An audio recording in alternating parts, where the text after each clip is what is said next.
Hey everyone, welcome back to my kitchen. Today I'm going to start with a summer recipe. I got a whole pile of rhubarb from our CSA, Taproots Farms. And today I'm going to make one of our favorites. This is called Iceland cookies. When I was taking a tourism program for school, I represented the country of Iceland for a final project. And we presented a food item, and for me that was these cookies. They were something that people could easily take with them, but they turned out to be a favorite. So now whenever I get rhubarb, this is the first thing I make. Both Chris and the neighbors are anxiously awaiting these cookies, and myself too. I really enjoy them. I don't know where I got this recipe from. I'm sorry I don't have a source, but I will type it out for you down below. This is one I've been using for forever, and yeah, let's get to it. We're gonna start with chopping some rhubarb. I've got some really large rhubarb, and that's just fine, and some smaller, more traditional red. I know they have a variety of types, and sometimes I get it from across the street too. Doesn't need to be a specific type, just about any rhubarb will work. You're gonna bake these cookies, and they're very, very sweet, so you don't need a perfect rhubarb stalk to start with. If it's a bit woody or dense, that's fine. You're just going to chop it, and by the time it's baked, the amount of sugar in the cookies you won't notice. I promise they're delicious.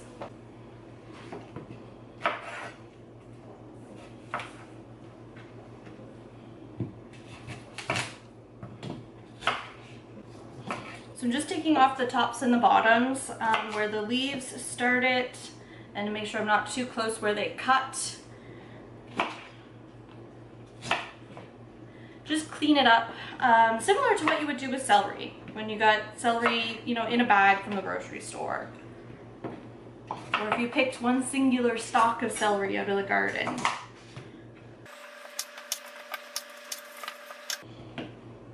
I understand rhubarb is kind of like a more northern crop. It was when I had done my research for my project for school, I remember rhubarb being one of those things that I guess grew well in Iceland. It was in a lot of their recipes, and it's kind of tart. It goes well with sweetness, so you find it in a lot of baked goods.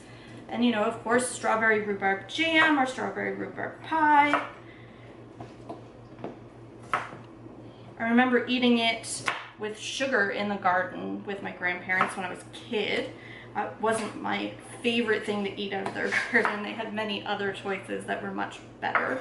The Homestead kitchen, I can always use more rhubarb. We planted some here, but it's not yet very well established. My neighbors, I'm lucky, gift me some of theirs. They have quite an established patch. And of course we get some from our CSA, so.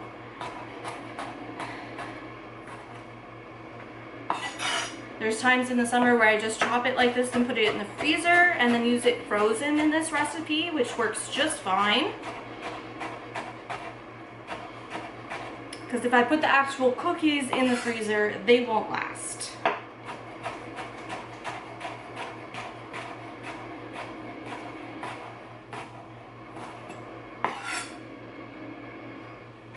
So I'm just cutting small pieces. Some of them are a bit bigger, and that's fine. This one's a bit wider, so I'm just gonna slice it just like you would if you were gonna dice celery for a recipe.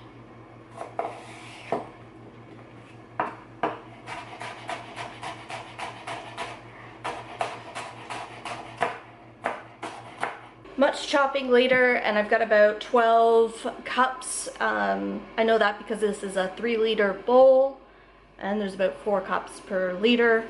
So I now have about 12 cups of chopped rhubarb. This recipe only calls for 1.5 cups if you're making a single batch. I almost never make a single batch, and I'll probably make a few separate batches because my KitchenAid cannot handle more than a double batch of this recipe. So let's get to it. I've got another rhubarb recipe to maybe try later this week. I thought it sounded good. I found it on the internet. And it was a rhubarb oat muffin with a cinnamon butter crumble. So that sounds a little bit healthier for breakfast than Iceland cookies that are super, super sweet. So hopefully we'll try both. Obviously lots of rhubarb. Worst comes to worst, some of this is going to go in the freezer and I'll use it later in the year. So in my KitchenAid, I'm going to use the scraping attachment. If you just have the regular paddle, that will work just fine also. I did say I would double this recipe, so I put some butter on top of the fridge to soften a bit. It's soft enough for the mixer now. These blocks here in Canada are 2 cups, so I'm just going to put the entire block into the mixer.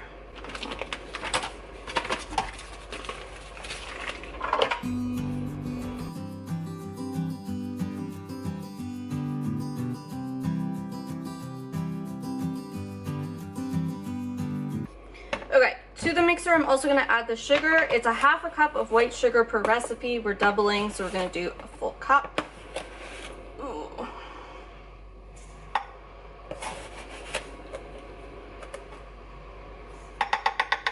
I'm going to let that combine while I go find my brown sugar because I don't have enough in my bin here.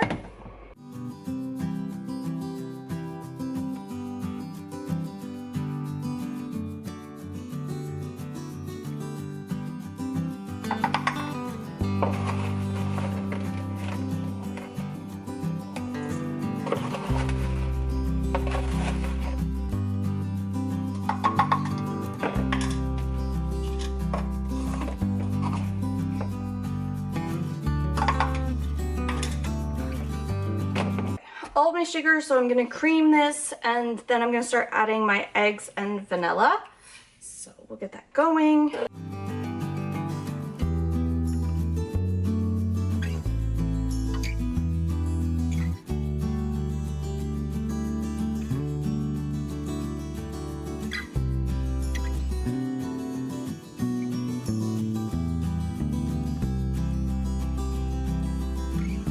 So a creamy sugary mixture. I told you these cookies were super sweet.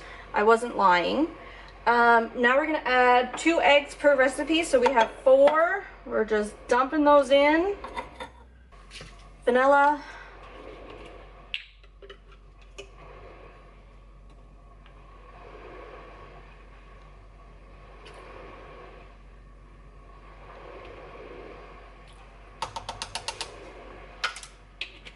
There's 1 teaspoon per recipe of vanilla. I'm gonna go find my baking flour. I'm gonna do half of that and half of my organic whole white flour. Okay, I'm gonna let that sit while I go get my dry ingredients ready, so let's take you over there.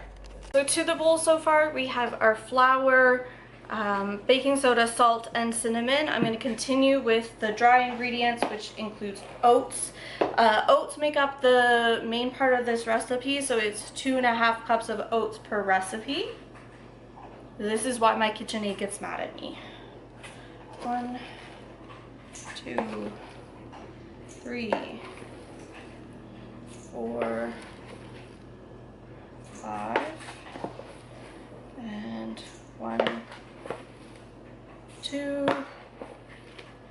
3, 4, 5. So that's 5 cups of oats added to that dry mixture. I am not going to add the additional items at this point because I actually want, I'm probably gonna have to add those and stir them myself. Maybe need to add a note to this recipe that I can really only do 1 single recipe in the KitchenAid at a time, because every time I add this to the bowl I'm like, oof, this is probably more than what the KitchenAid can handle. I have a 5-quart professional KitchenAid and it is not so much of a fan of what I put it through, but it's sticking in there so far. Alright, let's get this into the mixer. Alright, so we're gonna add this to our wet ingredients just a little bit at a time.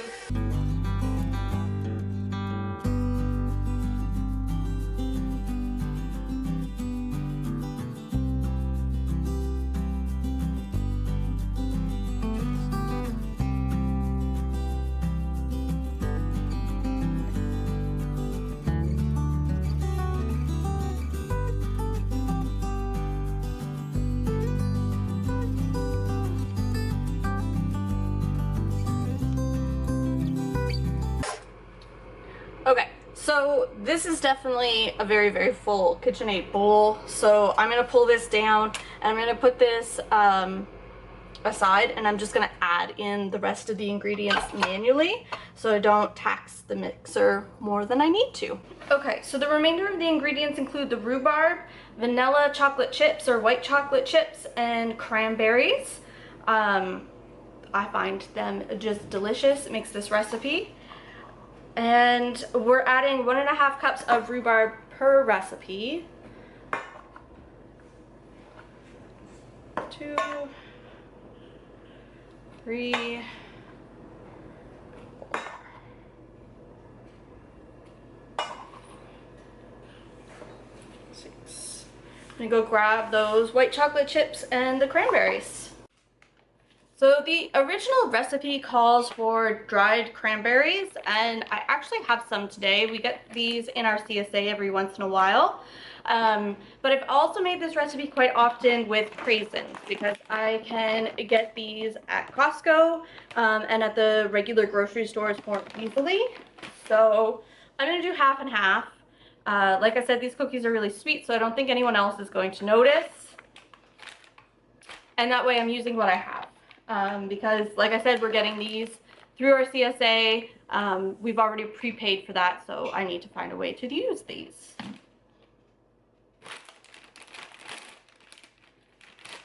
So total 2 cups of vanilla chocolate chips.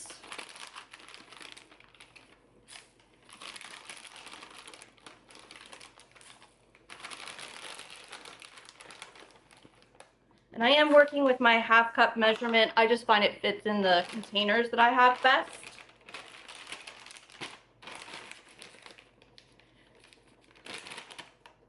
Hi.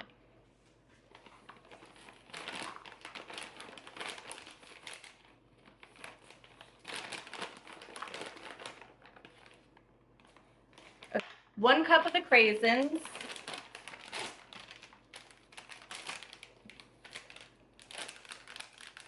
And we're going to do 1 cup of the dehydrated cranberries, which seems to be 1 cup in this bag. Goodness. Okay, so as you can see, this probably wouldn't have all fit in the KitchenAid. So I'm going to get in there probably with my hands and mix this. Ugh. And maybe a bigger bowl. I think that would be best. Okay, big guns, the bread proofing bowl.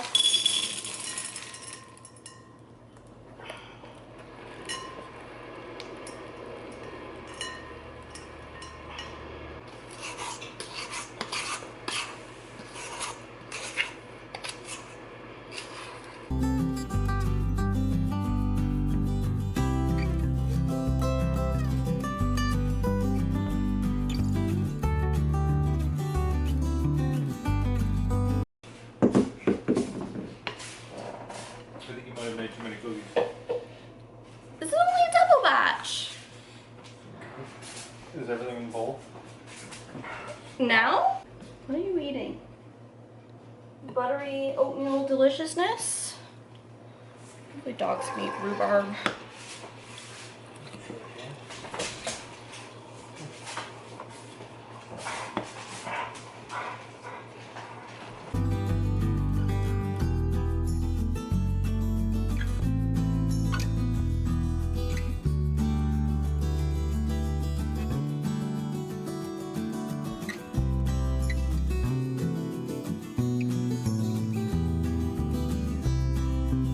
Okay, hand mixed and kneaded just like a bread loaf to get this all combined.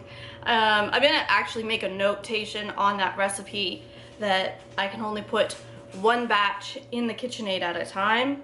So now I've got my 1-inch cookie scoop, some cookie pans with parchment paper, and my oven is preheated to 350 degrees. And I'm gonna get these baking. They bake up pretty quick, so in my oven it's usually about 10 to 12 minutes, and then these are ready.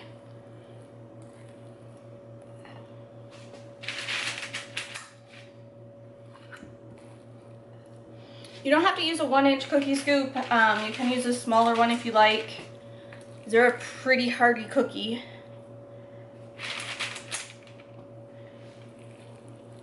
Just adjust your baking time as you go.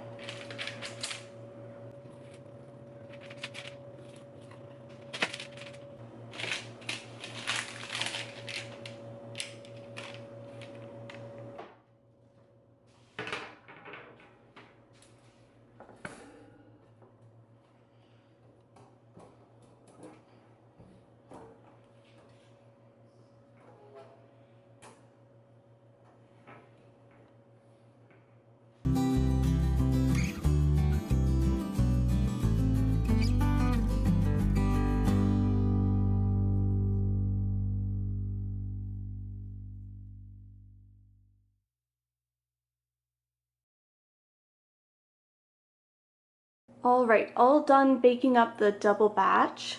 I have about 48 cookies that were done with a 1-inch cookie scoop. They look great.